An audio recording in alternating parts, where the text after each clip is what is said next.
So నాకు ధ్రువ sir ఎప్పటి నుంచి తెలుసు అంటే దాదాపు 12 years నుంచి తెలుసండి.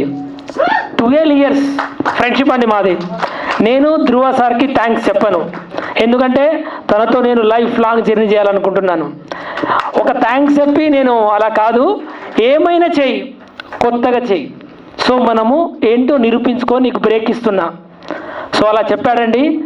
సో నేను ఒకటి నేర్చుకున్నాను ధ్రువ సార్ దగ్గర, ఒక డెడికేషన్, ఒక హార్డ్ వర్క్, ఒక విల్ పవర్.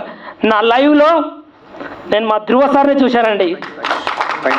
చాలా చాలా చాలా డెడికేషన్ అండి. సార్ మీరు ఇంతకుముందు ఒక మాట చెప్పారు, అది 100% కరెక్ట్ సార్. ధ్రువ సార్ గురించి తన పాట తనే క్రియేట్ చేసుకున్నాడు. సో ఏమైనా చేయి, కొత్తగా చేయమని చెప్పానండి. ఈరోజు కళింగ అనే మూవీ వచ్చింది కదా, సో ఇది సూపర్ డూపర్ హిట్ కంపల్సరీ అవుతుందండి, ఇది డ్యామ్ షూర్. జై కళింగ. Thank you.